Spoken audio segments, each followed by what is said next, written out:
Ok, doctora, buenas tardes. Compañeros, buenas tardes. Bueno, en esta ocasión vamos a hablar el tema de las anemias hemolíticas. Gunther, ¿y tu cámara? Tu cámara. No es necesario, ¿para? No.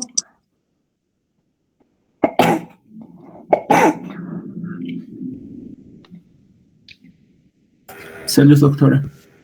Gracias. Ahora sí. Gracias, Expon. Gracias, doctora.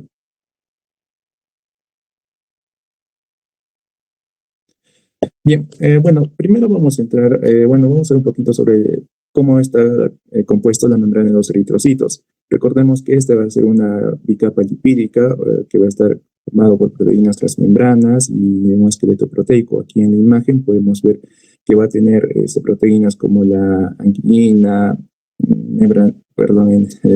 capas como la alfa-espectrina o cadenas como la beta-espectrina, que la única función va a ser mantener la flexibilidad, y gracias a esta flexibilidad va a generar esa deformidad de los hematíes que le va a dar la típica característica de traspasar los capilares. ¿Qué ocurre cuando hay un defecto hereditario? Pues que estos eritrocitos no van a poder atravesar los sinusos esplénicos. ¿Y qué ocurre?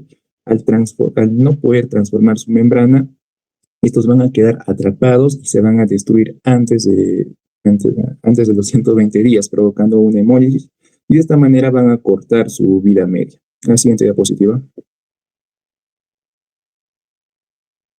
Bien, como primer tema, como primera enfermedad, vamos a hablar sobre la esferocitosis hereditaria, o también llamada como la enfermedad de Minkowski-Schaufer. Esta enfermedad va a ser una anemia hemolítica hereditaria mucho más frecuente allá en Europa, que se va a presentar por cada 2.000 habitantes.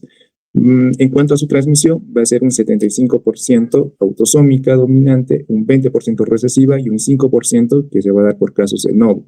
En cuanto a su fisiopatología, esta va a ser una mutación de las proteínas del esqueleto de la membrana, principalmente la beta-espectrina, la banda 3 anquilina y la proteína 4.2. Lo que va a ocasionar es que al existir una mutación en estas proteínas, va a ocasionar una pérdida de la superficie de la membrana, generando que el hematíe pierda esta forma de discoide y se convierta en un esferocito. Entonces, como va a ser un esferocito, va a disminuir su deformidad y, como les mencioné antes, se va a quedar atrapado en el vaso, lo que va a provocar una hemólisis crónica. Entonces, en su clínica va a ser muy variable. Vamos a tener una intensidad variable, muchas veces van a ser asintomáticos, y si es que tuviesen algún tipo de sintomatología, pues se va a presentar mediante una hiperbilirrubinemia.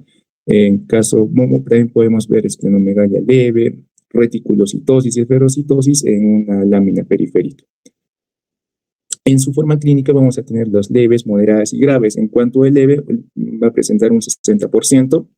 Vamos a ver pacientes con anemia compensada, y va a ser más que todo de hallazgo casual en los adultos, ¿no?, mientras van a ser sus rutinarios. En caso de moderado, vamos a ver que los pacientes van a presentar una hemoglobina entre 8 a 11 y se va a dar más que todo en la vida infante. Y el caso grave, pues va a ser más que todo en los neonatos. Van a presentar una anemia severa, van a presentar ictericia, esplenomegalia, no tan marcada, pero sí una esplenomegalia, y se va a utilizar transfusiones periódicas para este tipo de pacientes. La siguiente diapositiva. En cuanto a su diagnóstico, el 75% va a ser por historia familiar, antecedentes de que sus familiares hayan tenido este tipo de anemia, hayan tenido ictericia o hayan tenido los cálculos biliares.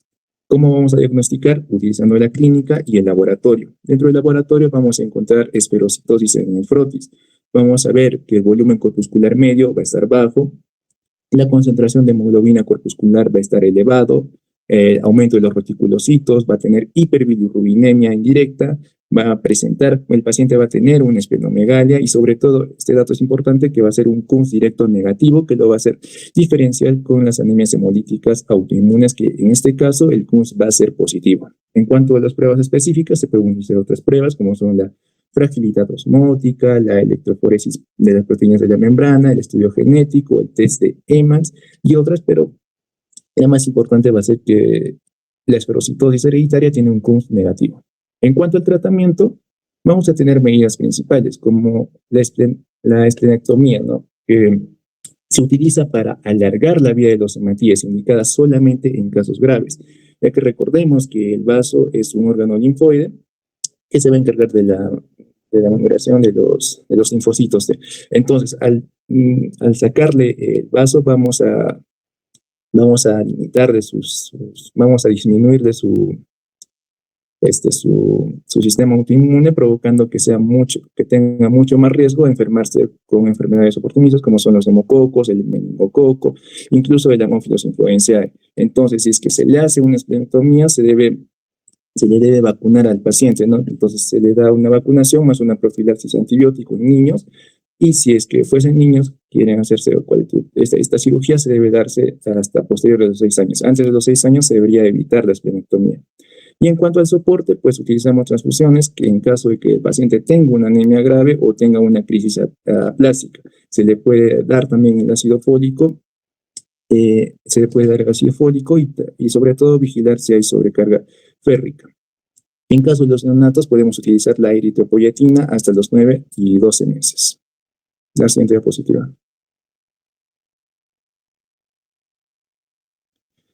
Bien, esta diapositiva ya lo paso para la siguiente compañera. Ya, muy bien, Gunther. ¿Alguna pregunta, chicos, para su compañero? Entonces hemos visto la esferocitosis hereditaria. Ya muy bien nos ha explicado su compañero cómo se presenta, pero para hacer el diagnóstico definitivo, bueno, uno de los diagnósticos más va a ayudar es la citometría de flujo, ¿no? El test de EMA. Pero también se pueden hacer estudios moleculares y dependiendo de la severidad, como ha explicado su compañero, pues el tratamiento va a ser de repente solamente observarlos o esplenectomía, ¿sí? Muy bien, ha hecho un buen resumen sobre eso, Gunther. Creo que no hay preguntas. Continuemos, chicos. Ya. Ya, entonces, continuando con la exposición, vamos a hablar acerca de las enzimopatías congénitas. Entonces, vamos a iniciar con una de las más frecuentes, en este caso, que va a ser la deficiencia de la glucosa 6-fosfato deshidrogenasa. La cual, bueno, va a ser una enfermedad genética que va a estar ligada al cromosoma X y va a afectar pues alrededor hasta 400 millones de personas. Va a tener una mayor prevalencia en zonas endémicas. Acá en el libro se menciona que ¿cómo se llama? Bueno, en zonas endémicas con malaria, ¿no? Y en el libro se menciona que esto a las personas les confiere una cierta protección contra esta infección. Esta también va a estar relacionada con el favismo, que también va a ser conocida como una hemólisis, esto producto del consumo de habas. Ahora, en cuanto a su fisiopatología, acá, bueno, va a estar en estrecha relación con esta enzima, que abreviado va a ser la G6PD. Esta, pues, va a participar en la vía de la pentosa fosfato y también va a dar, pues, a las células esa capacidad reductora, ¿no? Entonces, cuando va a haber un déficit de esta, las células, pues, van a estar sometidas a un mayor estrés oxidativo, ¿no? Entonces, al ser expuestas a estas sustancias oxidativas, no van a ser capaces de neutralizarlas y por ello se va a producirse lo que es una precipitación de las moléculas de hemoglobina, lo que se denomina como cuerpos de Heinz, también la rigidez de la célula y por último tenemos la hemólisis. Siguiente diapositiva, por favor.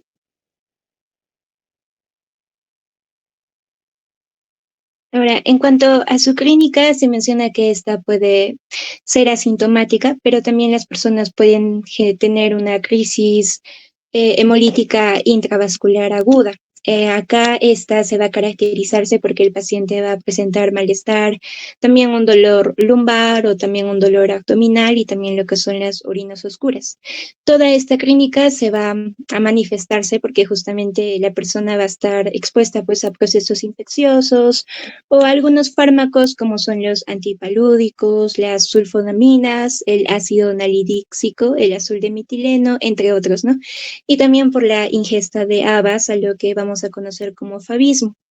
Ahora, también se menciona que existen ciertas variantes esporádicas de esta deficiencia de la G6PD y estas pues van a desencadenar igualmente una hemólisis, pero esta va a ser una hemólisis crónica, donde va a haber una anemia hemolítica no congénita, no esferocítica, ¿no? Y estas personas pues que tienen este déficit tienen un mayor riesgo, ¿no? A sufrir lo que es una ictericia neonatal, un riesgo de afectación neurológica, lo que vamos a conocer como el kernicterus, que se va a darse justamente por esta elevación alta de la bilirrubina. Y en cuanto al diagnóstico, bueno, acá va a ser necesario la historia clínica, también asimismo preguntar al paciente si ha estado expuesto a diferentes agentes oxidativos y bueno, lo que va a confirmar sobre todo esta enzimopatía pues va a ser la medición de la actividad de la enzima de la G6PD, ¿no? Acá se menciona que esta medición debe de hacerse fuera de la crisis, porque cuando se hace durante la crisis, pues puede darnos falsos negativos. Y en cuanto al tratamiento, se debe de evitar lo que son los agentes oxidativos, ¿no? También se recurre a lo que es a la hidratación y la transfusión, si es necesaria, sobre todo ante una crisis aguda. Y bueno, si se trata de una hemólisis crónica severa, pues se recurre a una esplenectomía o incluso a una colecistectomía. Siguiente diapositiva, por favor. Y bueno, la segunda hemopatía que vamos a mencionar va a ser la deficiencia de piruvato sinasa. Esta ya también va a ser un trastorno hereditario raro. No va a ser muy frecuente porque va a afectar alrededor de unos 500 casos. Va a ser autosómico recesivo. Y bueno, en cuanto a su fisiopatología, va a estar en estrecha relación a la enzima piruvato sinasa, la cual va a participar en lo que es la glucólisis anaerobia. Y bueno, cuando va a haber una deficiencia de esta, pues va a haber una poca producción energética, ¿no? En forma de ATP, por el cual los hematíes pues van a ser incapaces de poder mantener su integridad. Entonces, vamos a ver que en cuanto a su clínica, vamos a estar frente a casos graves o casos leves. En relación a los casos graves, sobre todo va a estar en la infancia o en la vida fetal. Acá puede haber hidrosis fetalis, anemia neonatal, severa, ictericia, y bueno, acá también puede haber lo que es la dependencia transfusional crónica, ¿no? Y en casos leves tenemos una hemólisis crónica compensada y también lo que son las crisis hemolíticas en infecciones o en embarazos. El diagnóstico igual se va a hacerse determinando lo que es la enzima piruvato sinasa eritrocitaria. Y en cuanto al tratamiento, se recurre a lo que es a una esplenectomía en casos severos, también monitorizar lo que es la sobrecarga de hierro en los transfundidos crónicos y también realizar un soporte transfusional según la necesidad clínica. Siguiente diapositiva, por favor.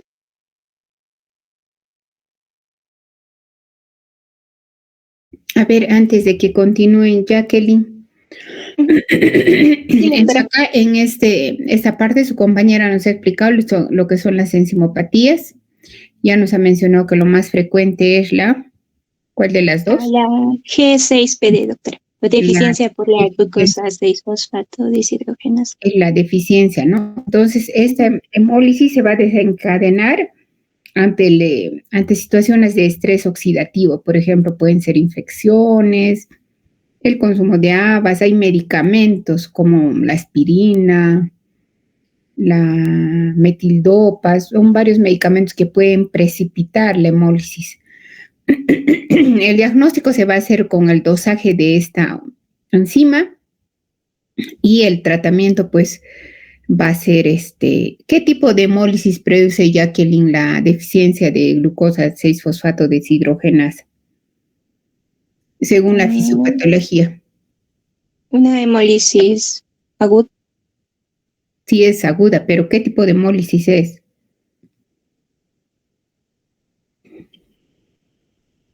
Es una hemólisis intravascular. Entonces hay que hiperhidratar al paciente. Muchas veces recomiendan alcalinizar la orina para evitar que precipite la hemoglobina. Si se requiere, se puede hacer soporte transfusional. Pero lo más importante es evitar que el paciente se exponga a estas sustancias que producen estrés oxidativo, ¿no? Eso va a ser lo más importante y esa es la deficiencia más común, ¿sí? A ver, Ahora sí, continuamos, chicos. Doctora, Sí. doctora, una pregunta. En esta deficiencia de 6G, Glucosa, fosfato deshidrogenasa. ¿se hace esplenectomía, doctora? Porque según leí no se hace porque la hemólisis es intravascular. No se hace porque eso no es parte del tratamiento, pero en algunas circunstancias, si hay hemólisis crónica persistente, dicen, pero no, pues si la hemólisis es intravascular no tendría razón de hacerse una esplenectomía. Eso se podría hacer cuando la hemólisis es extravascular, como en el caso de la esferoistosis hereditaria. Pero en el caso de la deficiencia de glucosa 6-fosfato deshidrogenasa, muy rara vez estaría indicado. Además que la hemólisis se desencadena ante estas circunstancias, no es que todo el tiempo ellos estén hemolizando, ¿no? Pasa un cuadro de hemólisis y ellos se compensan. Son muy raros esos casos. A ver, chicos, ahora ¿a quién le toca? Ahora vamos a ver anemia falciforme, ¿no? Entonces, no, doctor. Antes vamos a hablar de las hemoglobinopatías y talasemias. Ya, a ver, antes de comenzar, ¿nos puedes explicar, Juani, ¿no? ¿Cuál es la diferencia entre talasemias y hemoglobinopatías? En este caso, primero las talasemias, pues ya vienen a ser el defecto en sí, lo que es la síntesis de las cadenas, pero la cadena como tal va a estar normal, sin alteraciones. En cambio,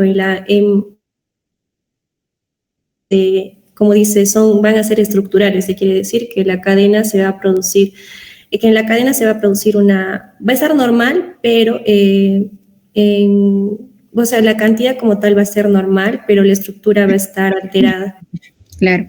O sea, las talasemias son alteraciones cuantitativas de las cadenas de las globinas, pero la hemoglobinopatía son alteraciones estructurales, o sea, va a reemplazarse la hemoglobina, digamos la A, va a haber hemoglobina S, C, esas son las talasemias, va a haber una alteración, no como en la talasemia que es cuantitativa, sino cualitativa, podemos decir, de la cadena de la globina y eso va a dar lugar a otras cadenas a otros tipos de hemoglobinas. Entonces, a ver, veamos. Juan, y comienza. Siguiente diapositiva, por favor. Entonces, como la doctora mencionaba, chicos, lo que son los sí también vienen a ser trastornos, por así decirlo, congénitos de la hemoglobina, y estos pues se van a dividir en dos grandes grupos que vienen a ser las talasemias y las hemoglobinopatías estructurales. En las talasemias, como mencionaba, viene a ser en sí el defecto de la síntesis de la cadena, pero en este caso, pues la cadena que se va a producir va a ser normal. En cambio, en el caso de la hemoglobinopatías estructurales, las cadenas en este caso se producen en una cantidad normal, pero su estructura como tal va a ser anormal o va a ser reemplazada, como decía la doctora. Entonces, en cuanto a su epidemiología, sí, estos trastornos son las alteraciones monogénicas más frecuentes en el mundo, y el libro menciona, ¿no?, que se menciona que el 5% de la población, en este caso mundial, es portadora, y que en el caso de 2 a 1,4 de cada 1000 nacimientos aparece de forma asintomática. Ahora, en cuanto a la estructura, como ya sabemos, la globina, antes de empezar a explicar el resto, está formada por 4 cadenas de globina y 4 gluposemo, dentro de los cuales vamos a ver que en nosotros se sintetizan 6 tipos diferentes de cadenas de globina. Tenemos las alfa, beta, las gamma, las delta, el epsilon y la zeta. En este caso, siguiente, por favor. Entonces, siguiente diapositiva, por favor. Entonces, en este caso, como les mencionaba, el tipo de cadenas que vamos a usar van a ir cambiando con la edad. como se puede ver en la figura 1. En este caso, pues vamos a ver en sí como tres etapas, por así decirlo, la etapa que es la embrionaria, que en este caso se da en las primeras 12 a 14 semanas. En la sangre, como ya vimos mencionando, que se fabrica en el saco vitelino durante esta etapa, y pues se usan, ¿no? Las cadenas que se usan en esa etapa suelen ser la Z y la de épsilon. Entonces, las hemoglobinas que vamos a encontrar en esa etapa es la hemoglobina Warner de 1, la 2 y la de Portland. En este caso, la 1, que está formado por dos cadenas Z y 2 épsilon.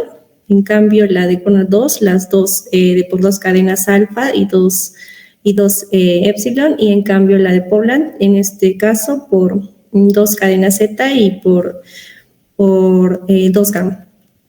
Entonces, en la segunda etapa, que es la etapa ya fetal, que abarca las 8 semanas hasta el nacimiento, que en este caso pues va a predominar lo que es la hemoglobina F, que está formada por lo que son dos cadenas alfa y 2 gamma. En este caso, pues, con una intención de que se transporte mejor lo que es el oxígeno hacia la madre, ¿no?, del feto. Ahora, al nacer, esta hemoglobina F, que en esa etapa es del 70 al 90%, pasa de la hemoglobina total, al momento de nacer pasa a ser solamente menor al 1%. Es por eso que en ese caso, pues los bebés no tienen síntomas de talasemias, o en este caso hasta varios meses después, ¿no?, que todavía tiene en este caso la presencia en grandes cantidades de hemoglobina fetal. Ahora, la otra que viene a ser ya en la etapa postnatal, en la etapa adulta, o sea, en nosotros, las hemoglobinas que esta hemoglobina fetal va a ser reemplazada por otras que vienen a ser, no reemplazada porque la hemoglobina fetal como tal va a estar en menor cantidad, va a estar bastante reducida.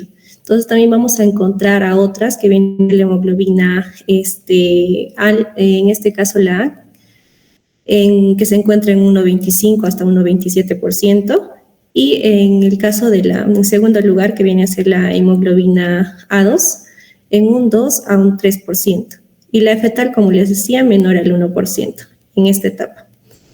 En este caso, pues lo que es la cadena beta ya empieza a producirse en caso de los recién nacidos después del nacimiento. Es por eso que en este caso como vamos a ir hablando, en este caso las beta-talasemias en este caso no se manifiestan en el recién nacido, sino ya después de las 4 a 6 semanas, cuando en este caso la hemoglobina fetal pues está baja, ¿no? Ahora, en caso de como podemos ver en el cuadrito, en este caso, las hemoglobinas en sí patológicas ya se va a deber, por ejemplo, a exceso de algunas cadenas. Por ejemplo, la hemoglobina H, que en este caso ya está conformada por 4 cadenas beta, o la de Barr también en este caso, las 4 gamas.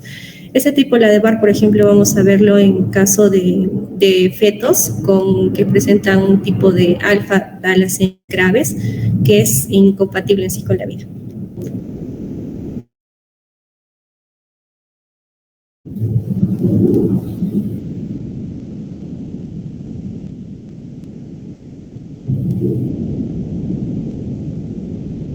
Siguiente, por favor.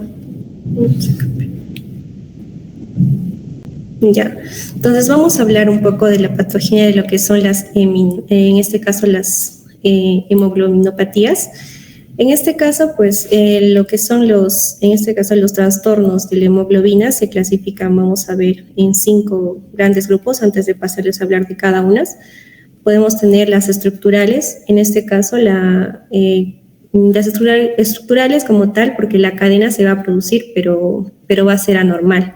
En caso de las talasemias, ya también se va a producir, pero va a ser en menos cantidad de una cadena. En las mixtas van a existir estas 2 anteriores, y vamos a tener otra también, que es la persistencia hereditaria de esta hemoglobina fetal. Es cuando la hemoglobina fetal en este caso no desaparece después del nacimiento. Y las adquiridas, en este caso, ya pues van a estar, no están relacionadas a las genéticas, sino que pueden estar relacionadas a algunos tóxicos o también a otras enfermedades. Entonces vamos a empezar por la que es las hemoglobinopatías estructurales. En sí, en eso vamos a tener, se pueden dar por distintos mecanismos, como en este caso por lo que es la polimeración de la hemoglobina. En este caso ahí tenemos como ejemplo a lo que es la hemoglobina S. En este caso, pues ¿qué es lo que sucede? Lo que pasa es se desoxigena lo que es la hemoglobina S y luego estos se agrupan, se terminan se aglomeran y forman lo que son los hepanocitos, y esto posteriormente me produce lo que es hemólisis, y esto puede llegar a producir obstrucción en los capilares. En otro de los mecanismos que tenemos es la alteración de la afinidad del oxígeno. En este caso, ¿qué es lo que pasa? La hemoglobina se va a fijar tanto, por así decirlo, al oxígeno, que no se va a liberar en los tejidos. Entonces, ¿qué va a producir como clínica en nuestro paciente? Va a producir una hipoxia o una poliglobulia. En este caso, ahí tenemos a la hemoglobina de Chesapeake. En este caso, y también tenemos a otro de esos mecanismos que viene a ser la inestabilidad de la molécula. En este caso, pues, ¿qué pasa con la hemoglobina? Se va a desnaturalizar, por así decirlo, más fácil, y de esta manera, pues, va a presentarse como, de forma, por así decirlo, como agregados, que se conocen como los cuerpos de Higgs. En este caso, ¿qué me va a producir como consecuencia? Es la hemólisis crónica, y a veces vamos a ver que estas hemólisis, al producir hemólisis crónica, puede desencadenarse también en sí por infecciones o fármacos oxidantes. Ahora, dentro de estos tenemos a la hemoglobina, la de Col.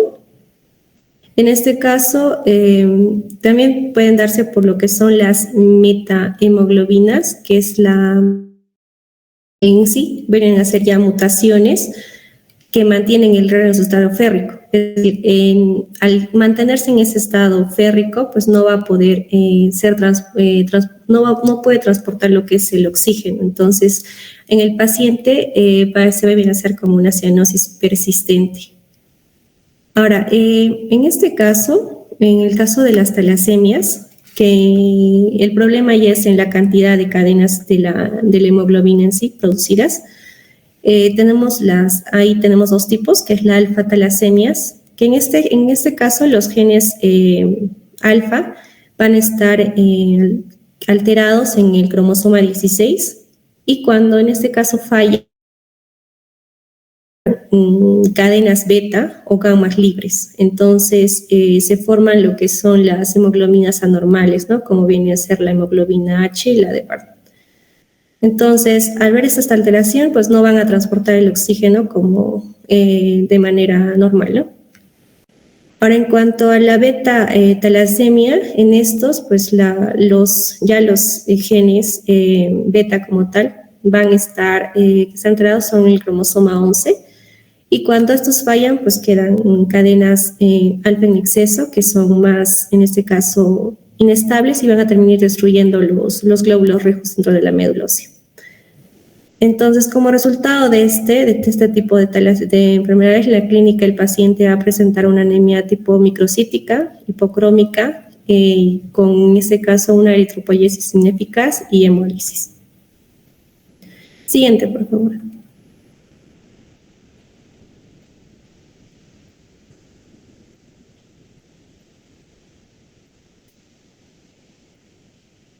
Siguiente, por favor.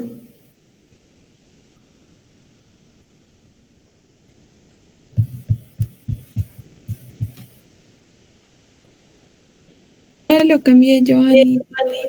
Hoy creo que es mi internet. Sí, porque ya está en otra diapositiva. Ya, doctora, a ver, se va cambiando. Entonces, chicos, hasta acá lo que ha puesto su compañera, hay que tener bien presente los tipos de hemoglobinas que hay y por qué cadenas están formadas. La hemoglobina A, la A2, la fetal. para poder interpretar una electroforesis de hemoglobina y llegar a un diagnóstico. Ahora sí.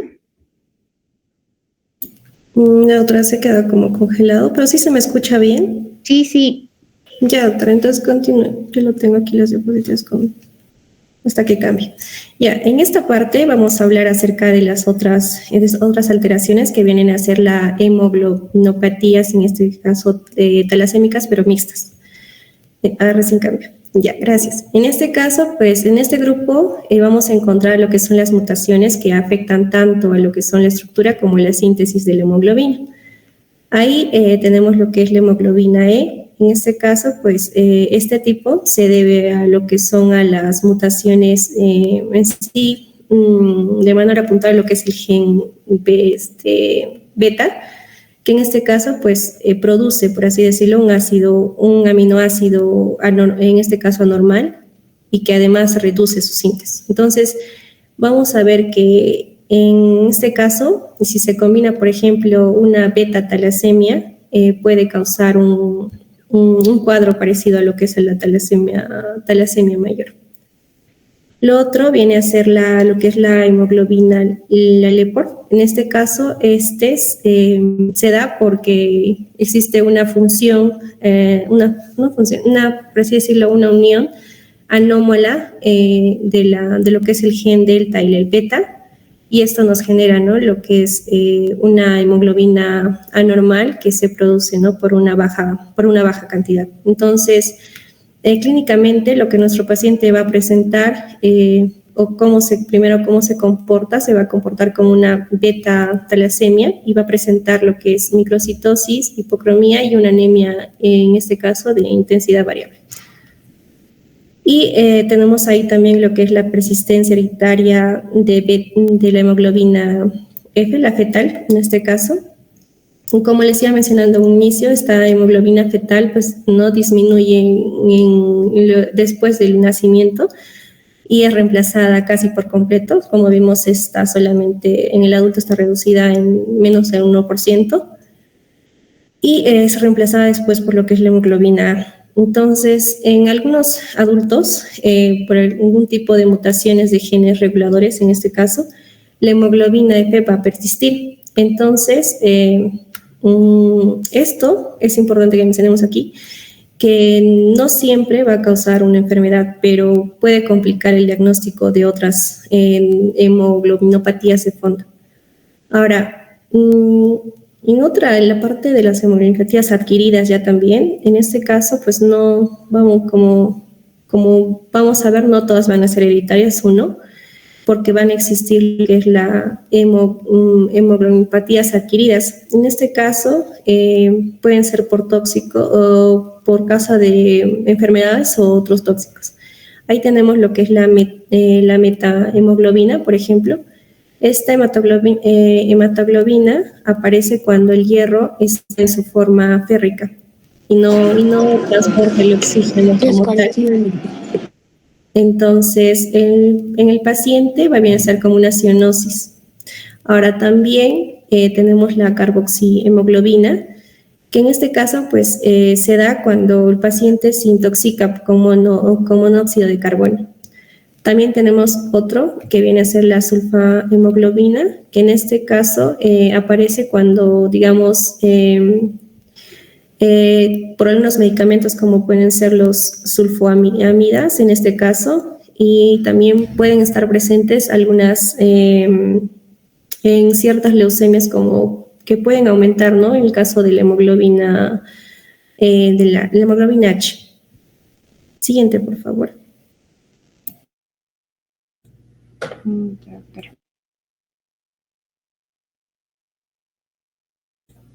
Continuando con la exposición, ahora vamos a hablar sobre las hemoglobinopatías S. Estas van a ser una mutación del gen de la hemoglobina S en uno de sus genes de la hemoglobina beta. Esta se va a llamar rasgo falciforme cuando el otro gen el gen beta va a estar normal, ¿no? Y esta va a ser benigna. En cambio, si hay otra mutación del gen beta, ya sea de la hemoglobina SS o talasemias SB tal o SB tal o de la hemoglobina C, SC o del doble heterocigoto, estas van a recién llamarse trastorno falciforme o de panocitosis o anemia de células falciformes. Y estas van a tener diferentes grados de gravedad clínica, dependiendo a cuál de estas se refieran, ¿no? Viendo como que la más grave, la que tiene mayor gravedad clínica, va a ser la hemoglobinopatías S homocigota o también llamada la anemia de células falciformes. En tanto a la fisiopatología, esta va a ser una transmisión autosómica codominante. Esta se va a deber por una sustitución única de base por de la tiamina por la adenina en el cordón sexto de la globina beta, y esta va a generar un cambio en lo que va a ser el glutámico por la valina, que es el glutámico va a ser la GAG y la valina va a ser la GTG. Esta, a consecuencia, va a generar la formación de la hemoglobina S o de la B6A3 global, y esta va a generar o se va a identificar por una modificación de su carga, y también va a generar o se va a identificar provocando un in vitro, ¿no? Y esta, al desoxigenarse, va a generar que los hematíes tomen una forma característica de os, y también estos hematíes van a ser mucho más adhesivos de lo normal, y junto a teniendo una interrelación con las células sanguíneas, más el sistema inmune, va a generar inflamación y daño endotelial, además de provocar también obstrucción vascular, provocando múltiples alteraciones que afectan a la mayor parte de los órganos vitales, ¿no? ¿Qué más? Estos hematíes también van a aumentar la viscosidad sanguínea, lo que va a generar una obstrucción en lo que vendría a ser la circulación capilar, lo que va a generar una crisis vasoobstructiva. También, por otra parte, vamos a ver que los neutrófilos van a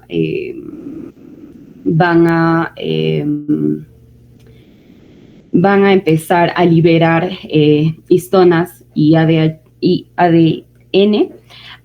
porque los neutrófilos tienen una característica de liberación extracelular controlada, y también van a generar hematíes y células endoteliales, lo que va a generar vasculopatías, ¿no? Creo que eso sería todo en tanto a esta diapositiva. También cabe resaltar que esta se va a presentar en lo que vendría a ser la raza afroamericana en su mayoría, en 8%. Y eso sería todo en tanto a esta diapositiva. Siguiente diapositiva, por favor.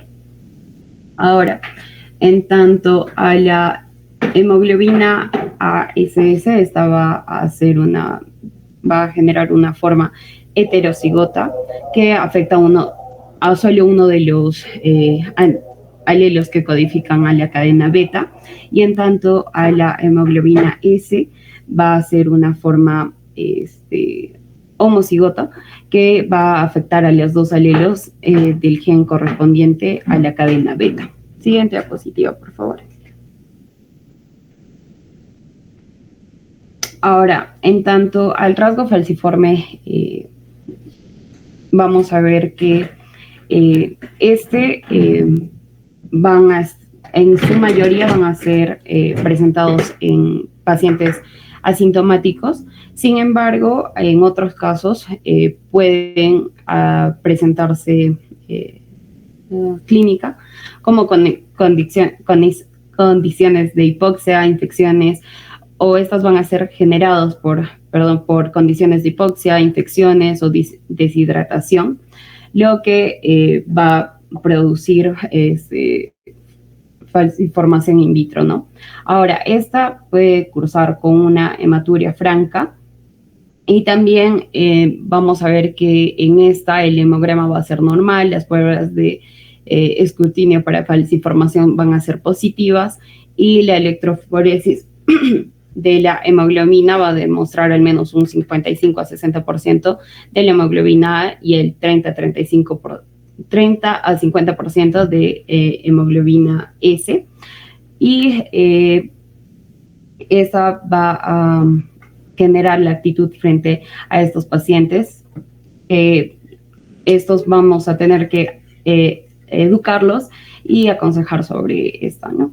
Entonces, vamos a ver que, en resumen, la mayoría de los pacientes van a ser asintomáticos, pero puede haber condiciones como la hipoxia, infecciones y deshidratación que van a generar que estos pacientes presenten clínica. Siguiente diapositiva, por favor.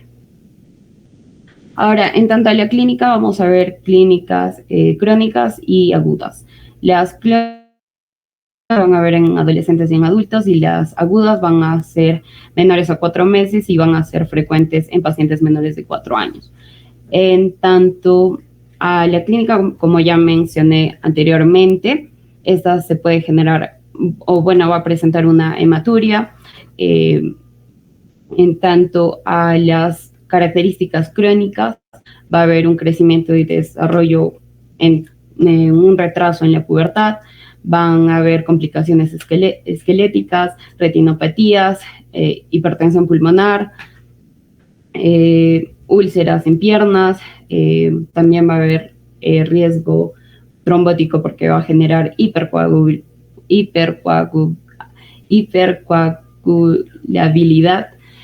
Y en tanto a las agudas va a haber crisis oclusivas, dolor vasooclusivo, crisis cerebrales, crisis pulmonares, crisis abdominales y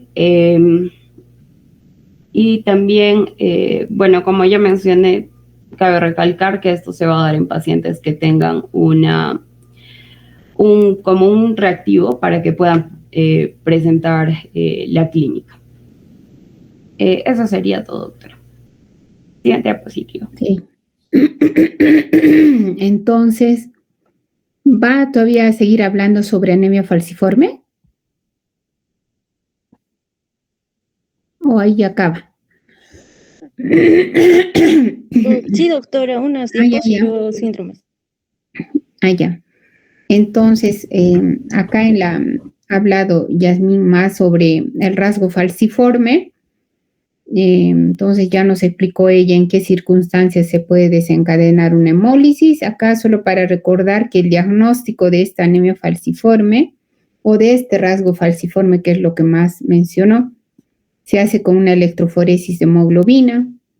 Ahí veremos que en porcentajes, como ella mencionó, el 30% más o menos de la hemoglobina va a ser hemoglobina S y el 70% hemoglobina A en el caso de que sea un rasgo falciforme.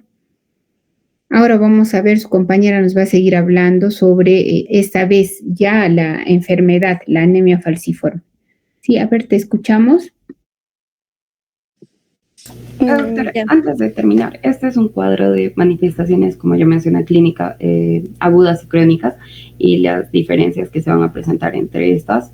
Es un poco, como ya mencioné, en las agudas van a haber episodios de dolor vasooclusivo agudo, síndrome torácico agudo.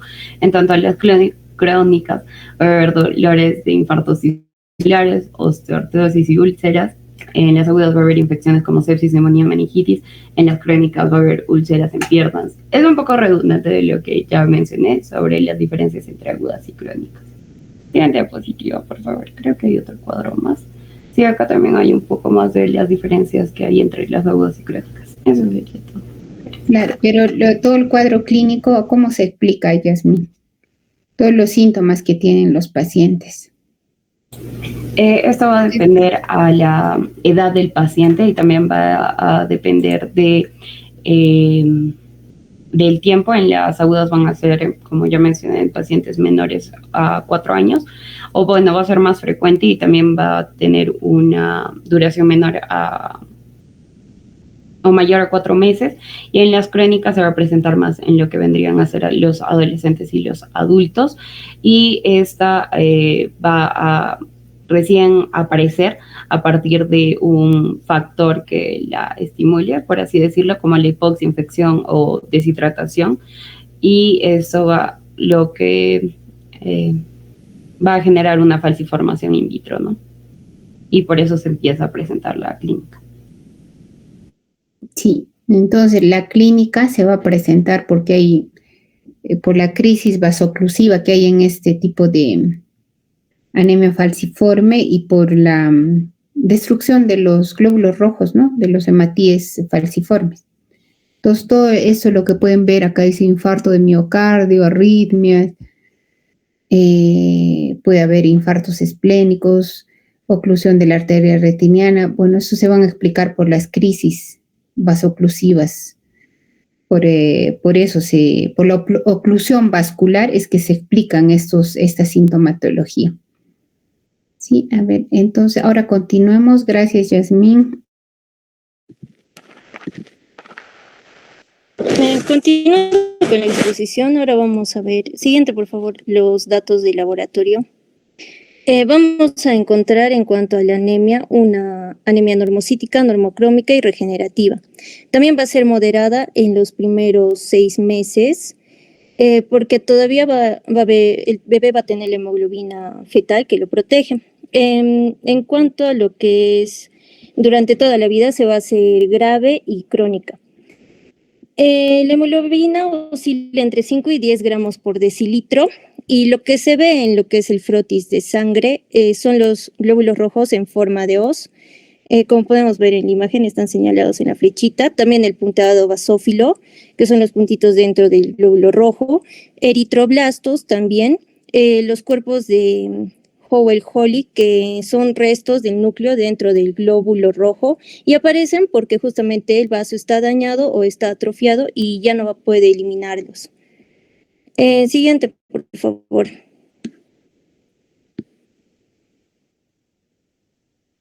En cuanto a lo que es el tratamiento, vamos a ver un tratamiento, un esquema en sí. Primero es la prevención del niño. El uso de lo que son antibióticos como penicilina, eritromicina, que es desde los 3 meses hasta los 5 años, que estos previenen infecciones graves.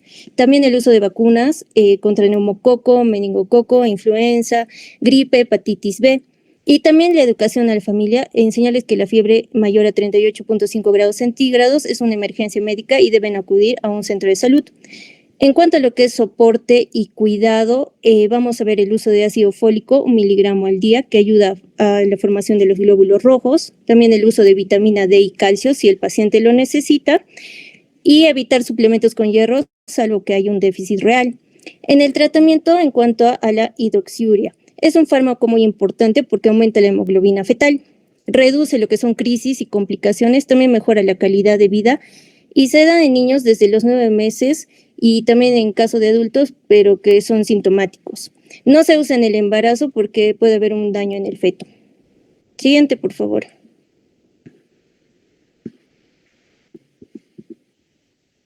Ahora vamos a hablar de síndromes talasémicos. ¿Qué son?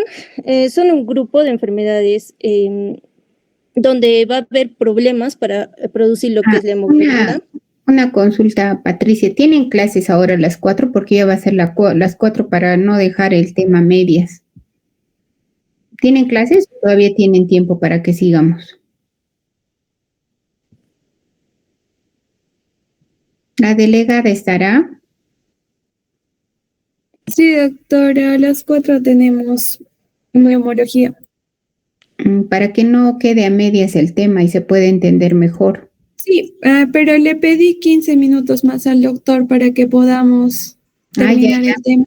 Está bien, perfecto. Sigue entonces, Patricia, gracias. Ya, los síndromes talasémicos son un grupo de enfermedades de la sangre hereditaria. Y como les decía, el problema es para producir la hemoglobina, ya que el cuerpo fabrica menos hemoglobina de la que debería, ya sea alfa o beta, lo que causa esta anemia. Se debe en sí a mutaciones hereditarias en los genes de la hemoglobina, como ya se dijo.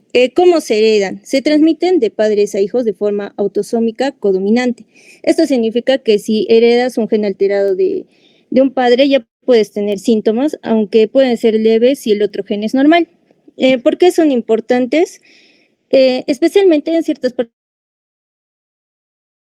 del mundo donde la malaria es frecuente, porque ser portador de esta da cierta protección contra la enfermedad. Y también se consideran enfermedades hereditarias modelo porque se conocen un punto de vista biológico y uno clínico.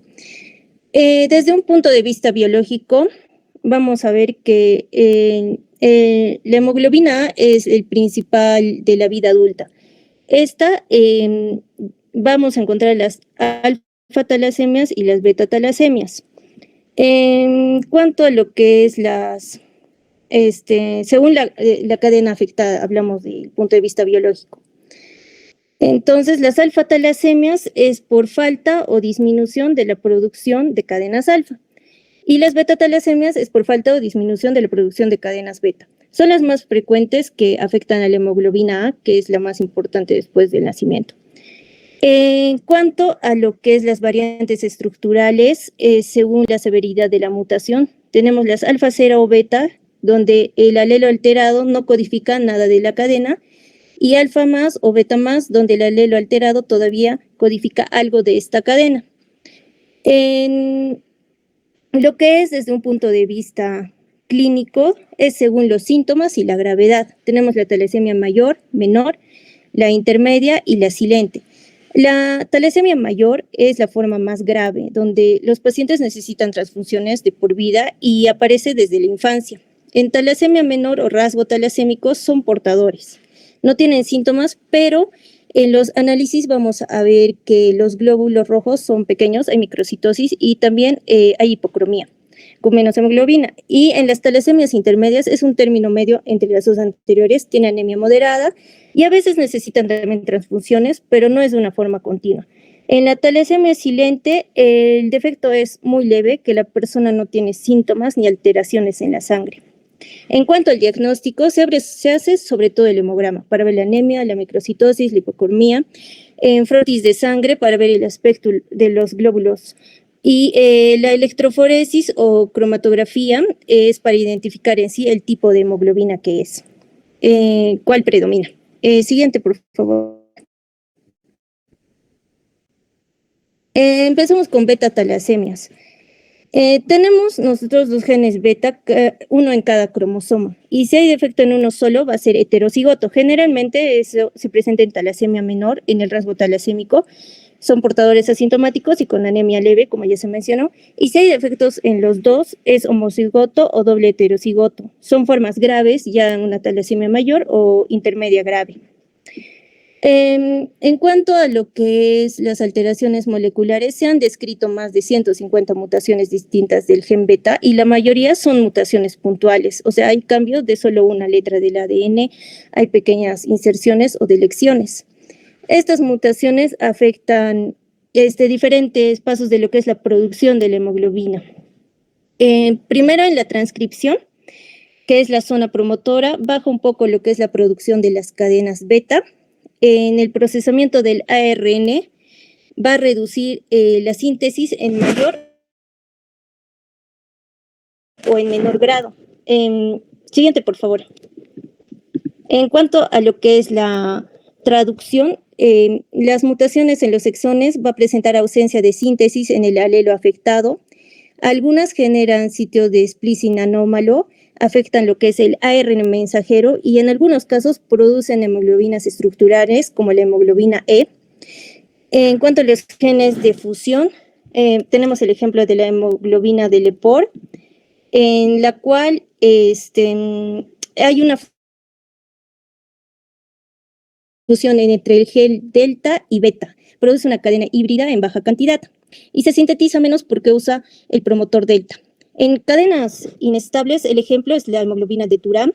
Esta se sintetiza normal, pero las cadenas se destruyen antes de que se unan.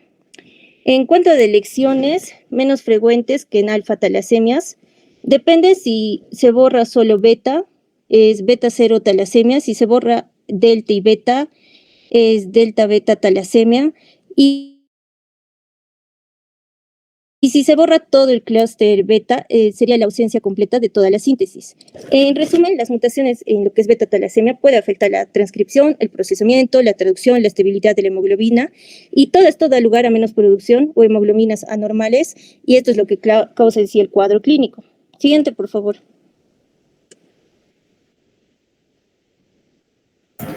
Bueno, en cuanto a lo que va a ser esta parte de la fisiopatología, es importante hablar de lo que va a ser el problema central de las beta-talasemias, el cual va a ser un desequilibrio en la producción de las cadenas, tanto la globina alfa como la globina beta. En esta condición vamos a ver cómo las cadenas betas van a ser deficientes, lo que va a causar un exceso relativo en lo que van a ser cadenas alfas. Este desequilibrio es el factor más importante que va a determinar la gravedad de esta enfermedad. Ahora, en cuanto a lo que va a ser el desequilibrio, hablaremos de que un mayor desequilibrio va a resultar en una mayor expresión fenotípica y por lo tanto en una enfermedad más grave. Y es por eso, y esto es importante, de que los portadores silenciosos tienen síntomas mínimos, mientras que en la talasemia mayor presentan los síntomas más graves, ¿no? Mayor, más grave. Bueno, en otra parte vamos a ver de que los factores que van a influir en este desequilibrio, vamos a ver tres, ¿no? Por ejemplo, si una persona tiene genes que causan la triplicación o cuadruplicación de las cadenas alfa, el desequilibrio se va a empeorar, lo que va a llevar a una enfermedad más grave. Por el contrario, la asociación con una alfa-talasemia va a conducir la síntesis de cadenas alfa, lo que ayuda a corregir el desequilibrio y resulta en un fenotipo más leve. Y en el último, de que un aumento de la producción de hemoglobina fetal o HbF, vamos a ver que también va a ayudar a compensar la deficiencia de cadenas beta, atenuando las manifestaciones de la enfermedad.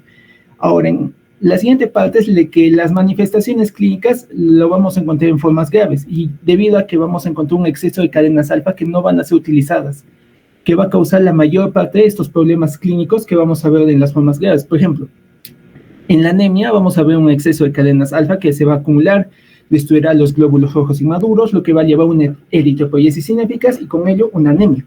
Después tenemos la expansión medular, donde el cuerpo va a intentar compensar la anemia produciendo más glóbulos rojos en la médula ósea, lo que va a causar su expansión, y todo esto nos va a llevar a alteraciones óseas y fracturas, principalmente en cráneo y en huesos faciales. Ahora, también tenemos lo que va a ser la eritropoiesis.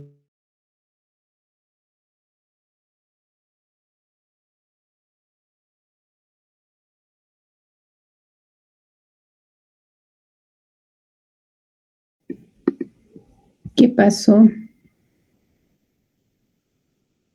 ¿No se escucha? Ay. No, no se escuchaba lo último.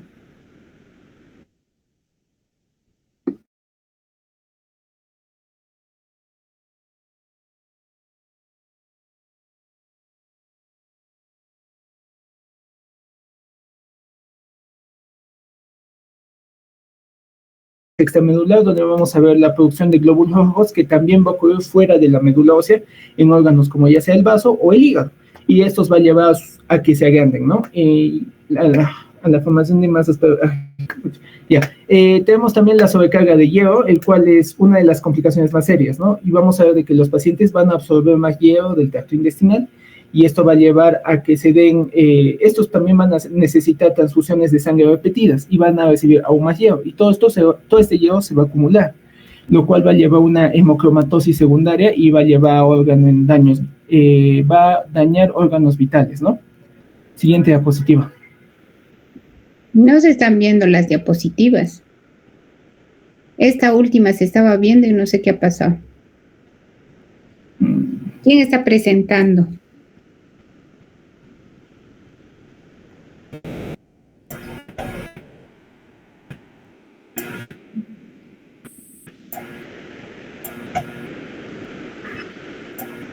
Doctora, ¿se me escucha? Se me ha ido la luz y no sé si alguien lo puede compartir del grupo, chicos, por favor.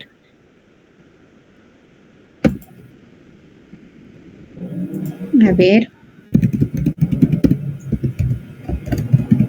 O tú mismo, Ever.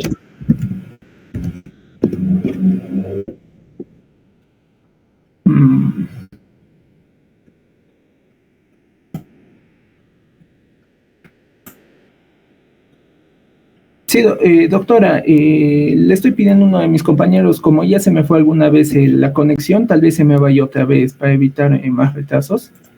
Ya. A ver, que presente otro de tus compañeros.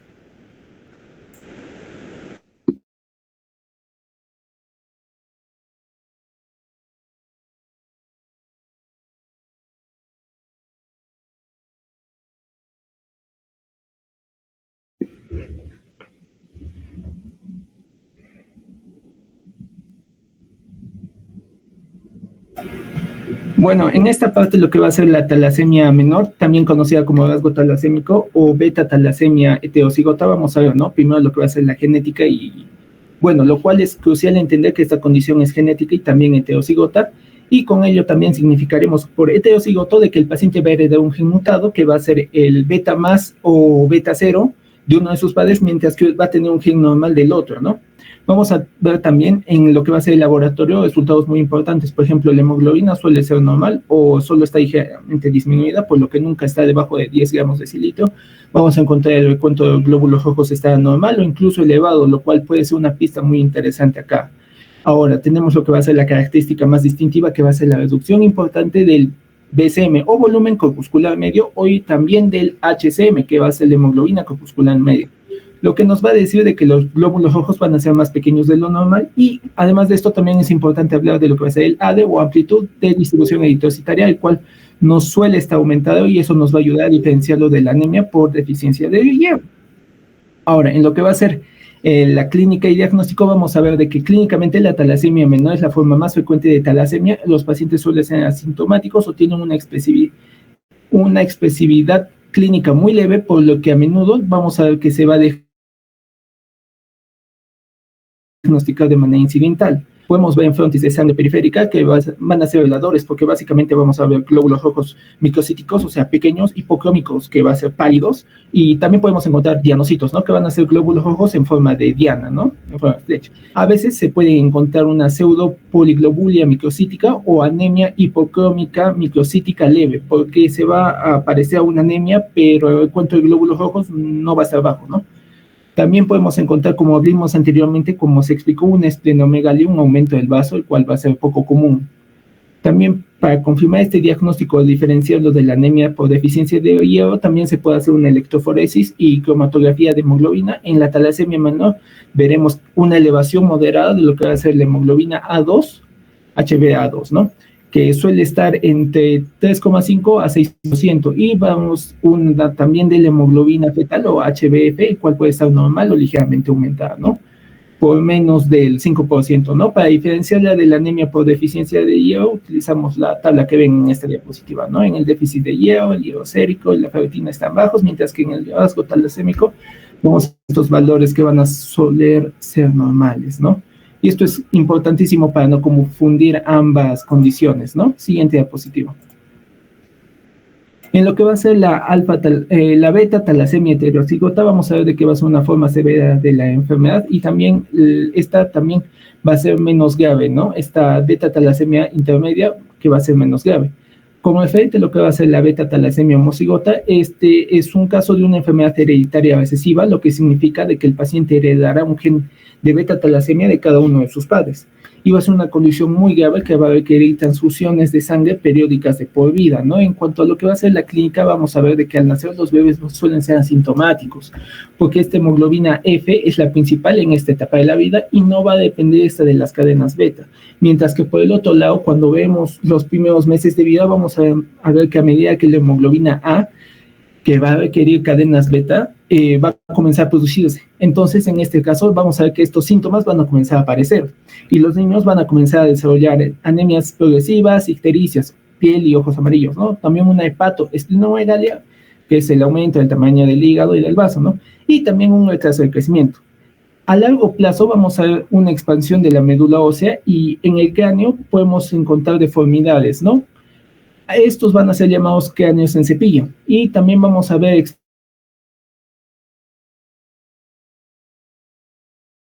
mandíbula prominente. En cuanto a lo que va a ser el laboratorio, vamos a ver lo que va a ser anemias muy graves con niveles de hemoglobina de 3 a 6 gramos por decilitro, Los glóbulos rojos van a ser microcíticos, hipocrómicos, vamos a ver reticulocitos, que van a ser glóbulos rojos inmaduros, que van a estar altos y van a ser insuficientes para compensar la destrucción celular. Además de esto, también podemos ver la electroforesis de hemoglobina.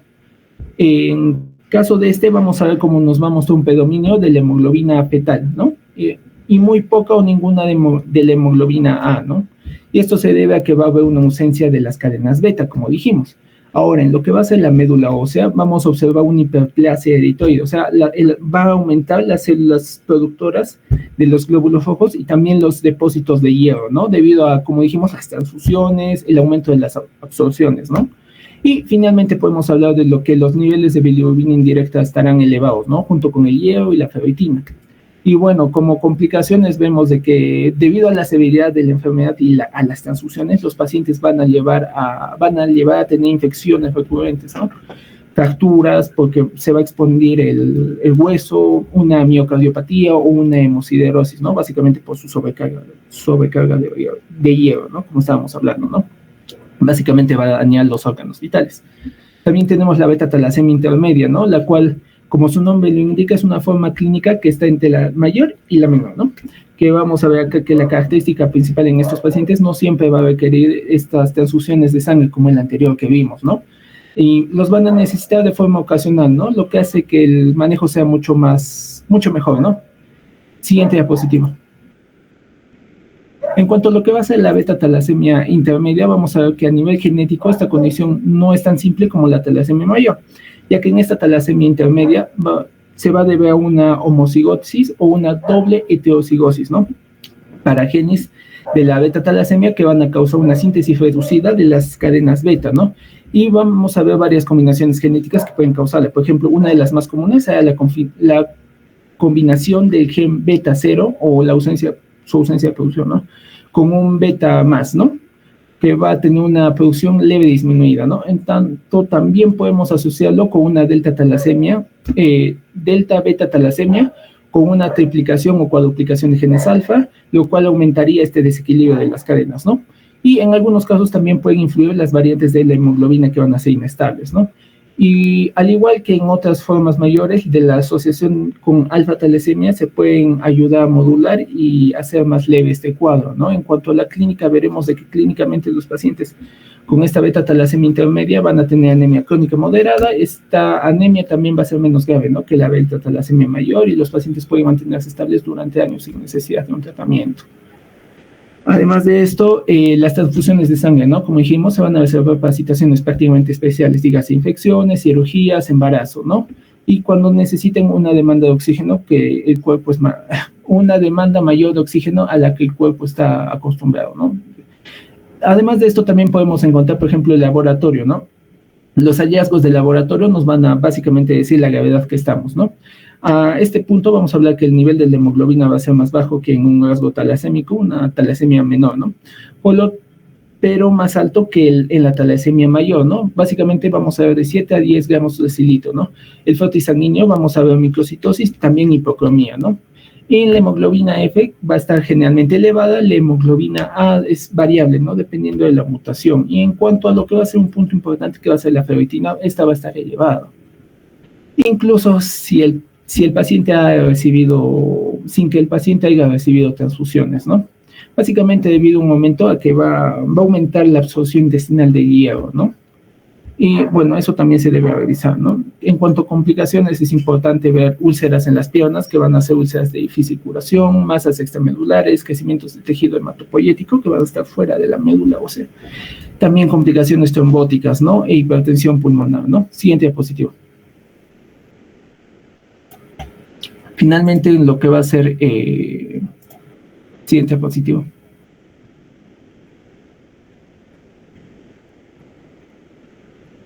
Finalmente, lo que va a ser este tratamiento, vamos a hablar de las transfusiones de sangre. Como dijimos, este va a ser el primer pilar del tratamiento. Y bueno, básicamente vamos a estas transfusiones de sangre.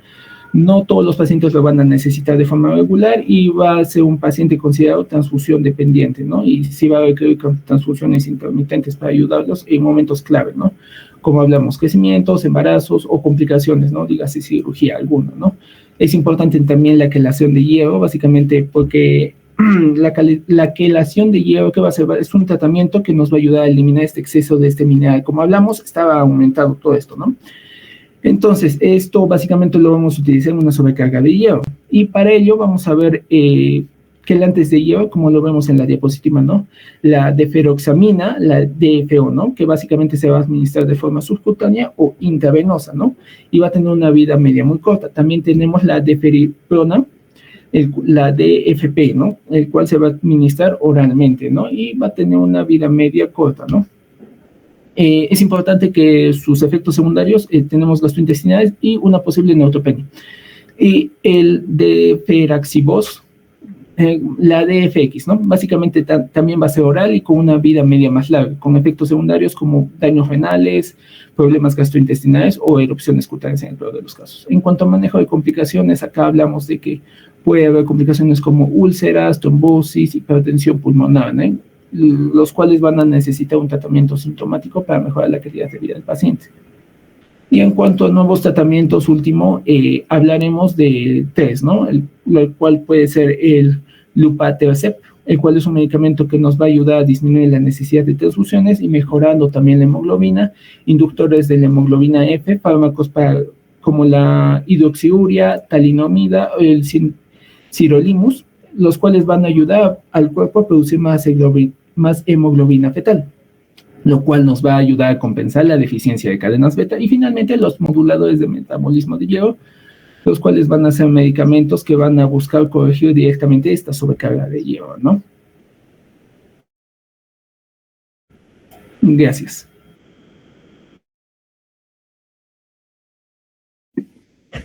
Muy bien. ¿Eso es todo, chicos? Sí, doctora. Ok, gracias.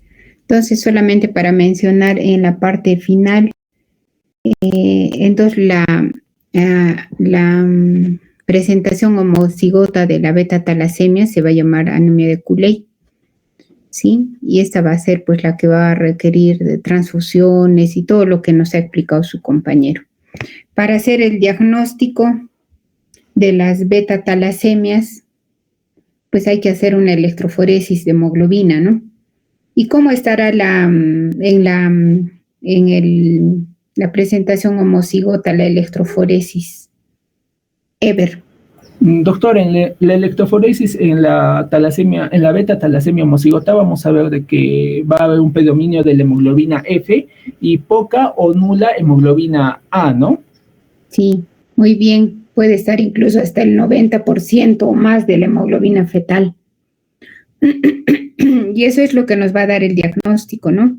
En cambio, en un rasgo pues talasémico beta, la electroforesis puede estar solamente, puede haber un ligero incremento nomás de la hemoglobina 2 y de la fetal. ¿Por qué? Porque estas hemoglobinas no están formadas pues por cadenas beta de globina. ¿Sí? Bueno, muy bien, chicos, han hecho un resumen de este tema que a veces parece un poco tedioso, pero está muy bien el resumen que hayan hecho. Ya, entonces les dejo para que hagan su